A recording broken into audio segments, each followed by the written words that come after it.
Hey everybody, welcome to the newest episode of The Bearded Gamer Show. As always, I am your host, The Bearded Gamer, Chris Arnone. Now, before we get into the news, I want to mention, of course, my Twitter giveaway that I'm doing right now. If you go and follow at Beard Gamer Show on Twitter, and there's a tweet that you can retweet. I've been putting it up every single day. It's pretty obvious. It's the one that says, hey, retweet me to win. I'm giving out one free year of Xbox Live Gold to one lucky follower, and I've been getting a lot of great feedback on it so far. But the giveaway is going to take place on Thursday. That's tomorrow. So be sure to get in there and give at least one retweet, and be sure to follow me on Twitter before Thursday when I decide who, well, randomly decide who won. All right, guys, good news, bad news.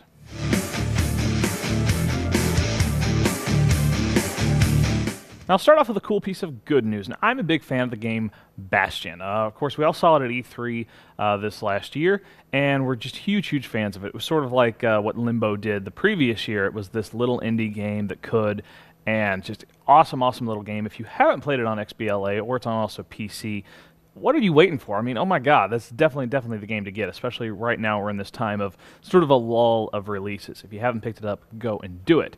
Well, Bastion has announced that they have sold more than 500,000 units on Xbox Live, and that's just awesome for an arcade game, a little indie game. And I know a lot of the gaming press, myself, a lot of my colleagues have given it a lot of good press, great reviews. You know, when you make a fantastic game, we the gaming press are going to pimp you out and going to tell people, hey, go play this. Like I'm doing right now. Go play Bastion. It's a fantastic game. All right. I'm going to just say this is news. Now I'm going to come out straight up and say I am not a fan of piracy, especially in video games. It's something I do not do. I do not condone in any way, shape, or form. Of course, I'm gaming press, so I get a fair number of games for free, but I still do buy and rent quite a few games. I do not pirate. But some news has come out with the most pirated games of 2011. Now, this is broken down by PC, Wii, and Xbox 360. The firm that put this all together said, well, they kind of ignored some of the smaller or far less pirated consoles like the PS3. They said those numbers are just so small, it's not hardly worth mentioning. But for PC, number one, this might surprise people, Crysis 2. Number 2, Call of Duty Modern Warfare 3. Number 3, Battlefield 3. Number 4 was FIFA 12. And number 5 was Portal 2. Those are the most pirated games on PC. For the Wii, number 1 was Super Mario Galaxy 2. 2 was Mario Sports Mix. Number 3, Xenoblade Chronicles. Not a big surprise there, considering it didn't come to North America the whole year. Number 4, Lego Pirates of the Caribbean. And number 5, once again, FIFA 12. Now on the 360, number 1 was Gears of War 3, number 2, Call of Duty Modern Warfare 3, 3, Battlefield 3, those just keep popping up, number 4 was Forza 4, and number 5, Connect Sports Season 2. So those were the most pirated games, and of course a lot of that is just jiving with sort of the most popular games on those different platforms. So, like I said, I can't really call it good news or bad news. I mean, it sucks for all those people who made those games, except maybe Call of Duty. I think they probably barely noticed.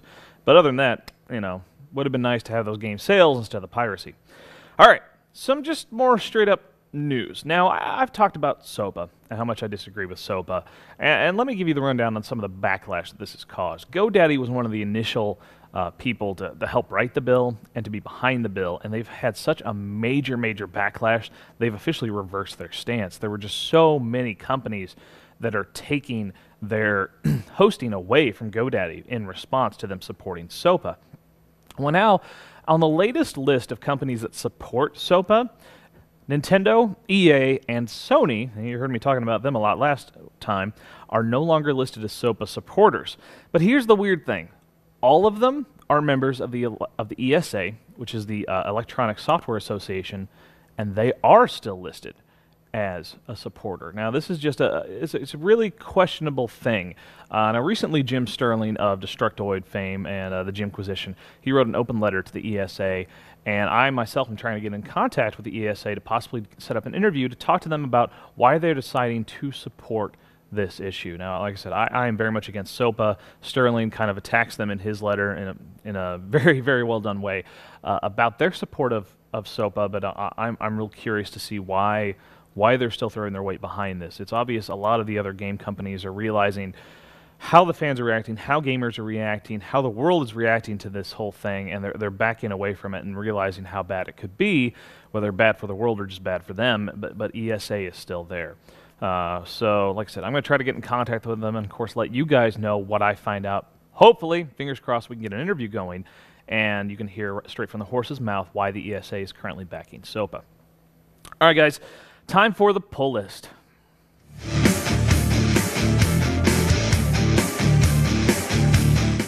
So, more SOPA stuff before I actually get into my comic book recommendations for the week.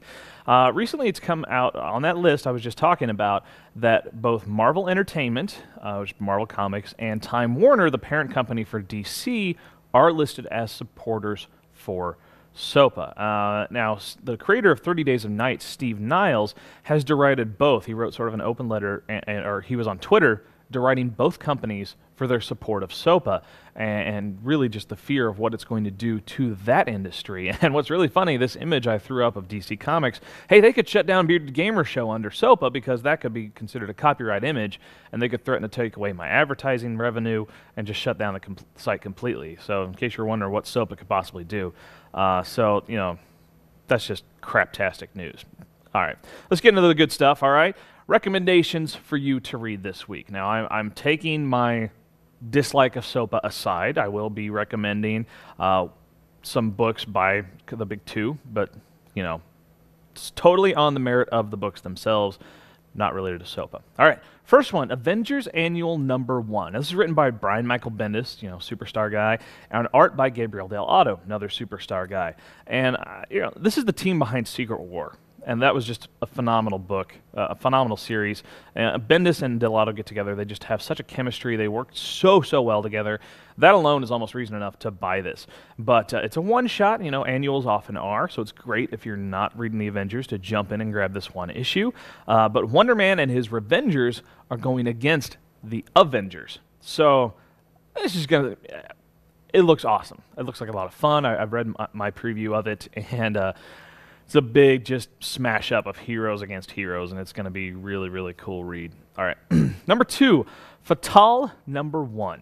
Now this is written by Ed Brubaker and art by Sean Phillips. Now I love this. The tagline for this one is guns, sex, secret cults, and monsters. Right? That alone should be like, oh my God, I got to read this, right? But then again, you know, it's also the team that created Sleeper, Incognito, and Criminal. You know, these two have won awards together. They've done some really great work together, and now they're making this new series called Fatal. And it's sort of this like modern day monster thing, but with a film noir twist. It's really cool, really sort of offbeat and different from other things you've probably read, and different from what these two have created in the past. So it looks really cool. Go check it out. All right, number 3, Hellraiser #9. Right? I know I'm normally not a fan of comics that are based on some other IP, like, you know, a cartoon or a movie in this case. But check it out. All right, written by Christopher Monfett and Clive Barker, the man himself. And then art by Jeevan J. Kang. Now, I'm sorry, read a line down. Art by Leonardo Manco. Like I said, this is Clive Barker himself returning to Hellraiser. This is an official in-canon story, and it's creepy as all hell.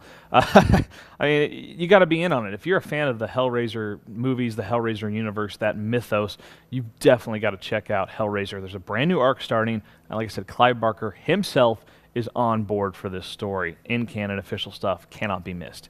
All right, number 4, I'm very excited about this one, Nowhere Man #1. Now, this is written by Mark Guggenheim, I know, right? And art by Jeevan J. Kang. Now, think 1984 meets Minority Report. And it's this world where everyone's thoughts are monitored by a nanotech virus and this computer called OmniMind, and they've effectively wiped out crime for decades, and then suddenly a murder occurs. And the only one who can figure out what's going on is there's a child who's been born immune to the virus. And so this kid is being used. It's really cool. I'm a big sci-fi fan. I've read a lot of Philip K. Dick. I've read a significant amount of George Orwell, of course, 1984. Very creepy book, fantastically done. And it just sort of combines what those two guys used to do in sort of a classic sci-fi, sort of cyberpunk tale. Very awesome stuff. Very much looking forward to this one. You should definitely go pick it up. All right, guys, that's enough with comics, other than I will, of course, tell you Wednesday is new comic book day. Head down to your local comic book shop and check out the new releases. Meet your local comic book guru. Pick his brain. I'm sure he, or possibly a she, they're rare, but they do occur, will know all about comics and can recommend even more books for you to go and pick up and support your local comic book store. All right, guys, that's it for the comics. Time for the software sound off.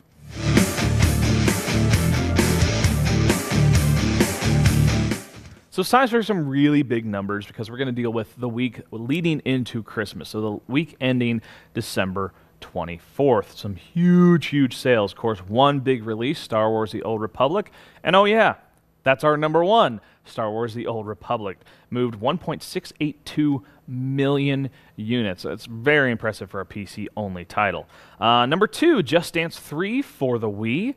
Moved 1.352 million, so it's 1,352,000 plus units. Super Mario 3D Land, 3DS title, 1.077 million units in 1 week. And so this really tells me that, the 3DS is finally doing really well. If that wasn't enough, number four, Mario Kart 7, also for the 3DS, moved 1.033 million units. So between those two, you're looking at, like 2.1 million units sold, just software for the 3DS over the course of that week. Number five, Connected Ventures sold 1.01 million, so that's another million Kinects that were sold over the course of that week. So the Kinect's doing really well. Number six, Call of Duty Modern Warfare 3 for the 360. Hey, it just won't go away, right? Another 866,000. Number seven, Call of Duty Modern Warfare 3 again, this time for the PS3, sold 852,000. Number eight, Mario and Sonic at the London 2012 Olympic Games. God, I'm just tired of saying that really long name. 784,000 more units sold. Number nine, Mario Kart Wii. I'm amazed. This game's been out for like 2 years and it's still just selling like this. 546,000 units. And number 10, The Elder Scrolls V Skyrim for the 360 sold 513,000 units. So that's 5 titles that sold more than 1 million units over the course of that 1 week alone. That's definitely the biggest software sound off that I've done since I've started Bearded Gamer Show. Great week in sales. There's so much worry about the economy, but then you see, people still have some money to blow for Christmas, and that's just fantastic. All right, guys. Well, thanks for watching once again. Let me know in the comments what you think. And the SOPA stuff is very much big and huge right now, and I'm more than willing to talk with you guys about it in the comments section on Bearded Gamer Show. And we'll see you guys next time.